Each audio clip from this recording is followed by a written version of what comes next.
जय श्री राम। प्रिय श्रोताओं, आज हम सुनेंगे पूर्वा मंगलवार की व्रत कथा।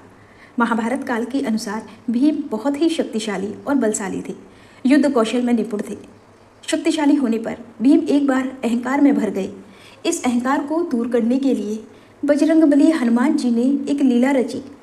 जब भीम को सच्चाई पता चली तब उन्हें अपनी गलती का एहसास हुआ और हनुमान जी से उन्होंने क्षमा मांगी।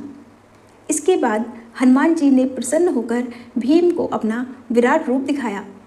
कथा के अनुसार पांडव जब वनवास भोग रहे थे, पांचों पांडवों को अज्ञातवास में रहना पड़ा।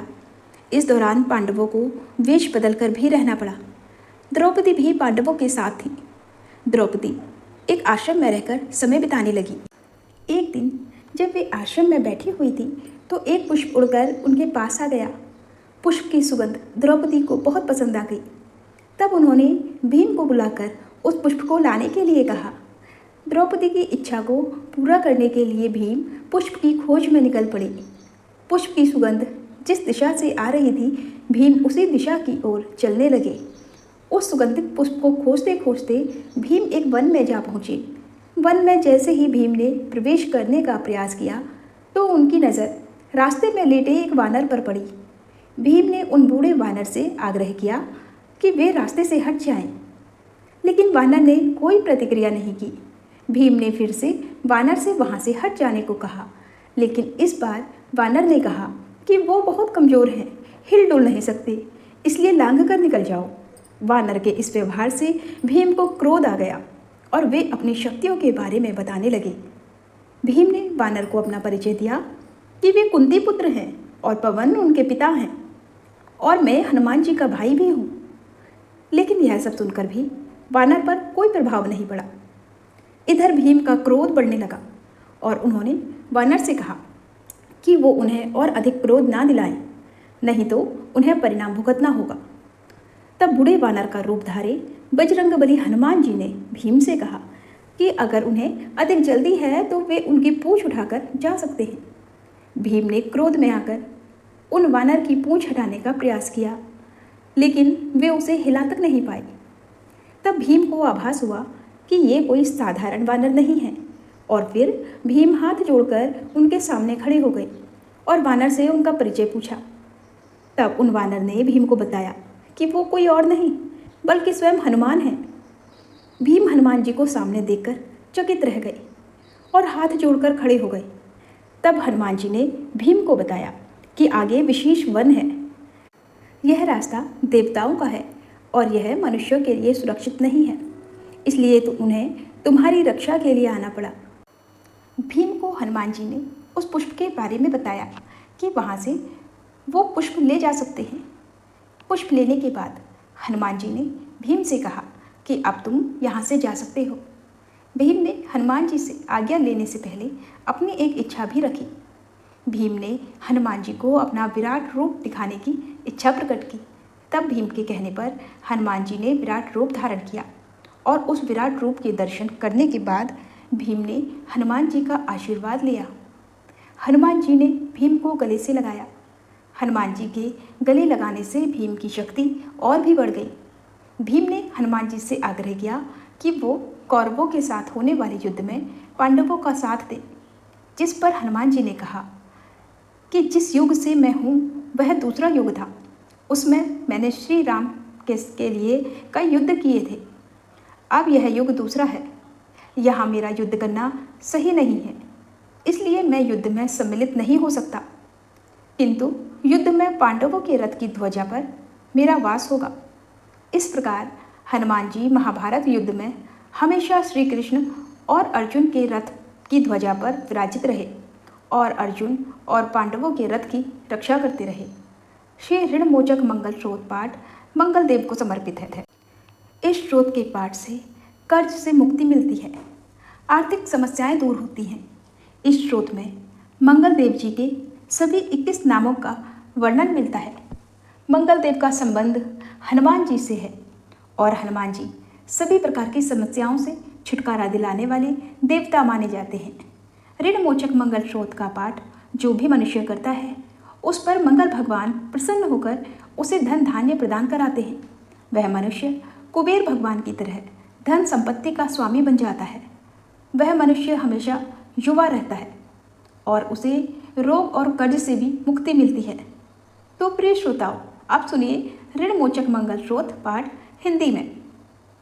हे मंगलदेव, शास्त्रों में आपके जो नाम बताए गए हैं उनमें पहला नाम मंगल, दूसरा भूमिपुत्र जिनका जन्म पृथ्वी से हुआ, तीसरा ऋणहर्ता यानी कर्ज से मुक्ति दिलाने वाला, चौथा धनप्रद यानी धन को देने वाले, पांचवा स्थिरासन यानी जो अपने आसन पर अडिग रहते हैं, छठा महाकाय यानी जो बहुत बड़े शरीर वाले हैं, सातवां नाम सर्व काम रोधक यानी कार्य में आने वाली सभी बाधाओं को दूर करने वाला है। हे मंगलदेव, आपके नामों में आठवां नाम लोहित, नवा लोहितांग, दसवां साम का नाम यानी कृपा करने वाले, जिसका अर्थ समग्र ब्राह्मणों के ऊपर अपनी कृपा दृष्टि को रखने वाला है, 11वां धरात्मज यानी पृथ्वी के गर्भ से उत्पन्न होने वाला, 12वां कुंज, 13वां भौम, 14वां भूतिद यानी ऐश्वर्य को देने वाला, 15वां भूमि नंदन यानी पृथ्वी को आनंद देने वाला।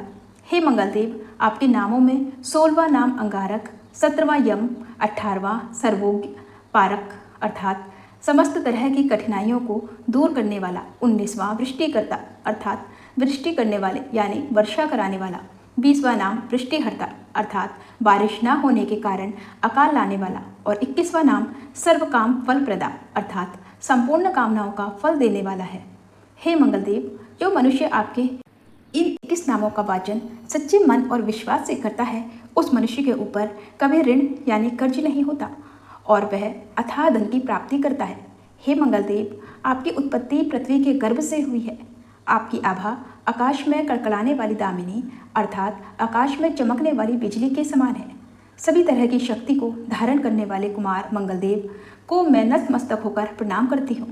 हे मंगलदेव, आपके मंगल स्रोत का पाठ मनुष्य को हमेशा अपने मन में किसी भी तरह के विकार को दूर कर और अपनी पूर्ण श्रद्धा और आस्था के साथ करना चाहिए। जो भी मनुष्य इस मंगल स्रोत का पाठ करता है और दूसरों को सुनाता है, उसके सभी कष्ट दूर हो जाते हैं।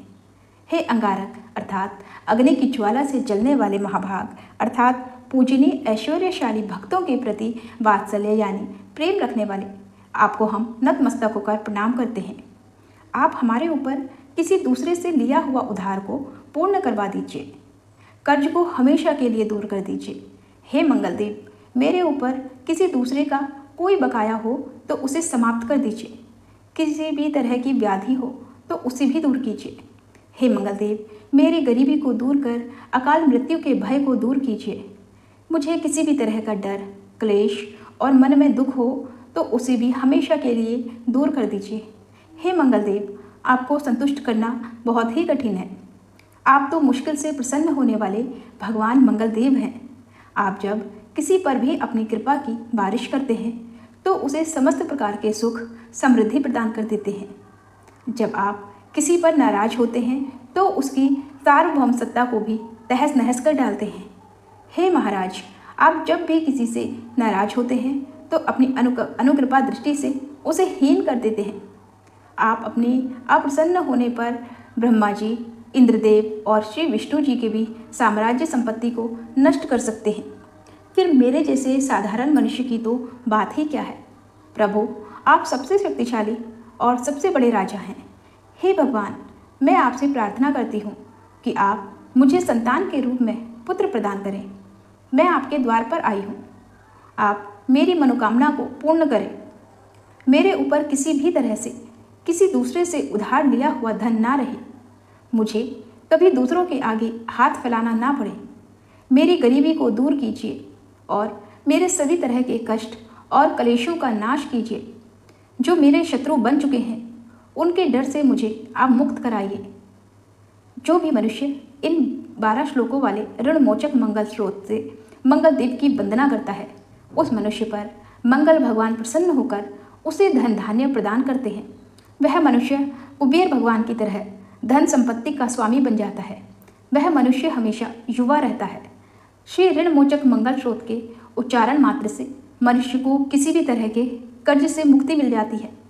अगर कोई मनुष्य अपने जीवन काल में अपनी आवश्यकताओं की, अपनी कामनाओं की पूर्ति के लिए किसी दूसरे मनुष्य से कर्ज लिया होता है और किसी कारणवश कर्ज चुका पाने में असमर्थ हो जाता है तो उसे ऋण मोचक मंगल स्रोत का पाठ करना चाहिए।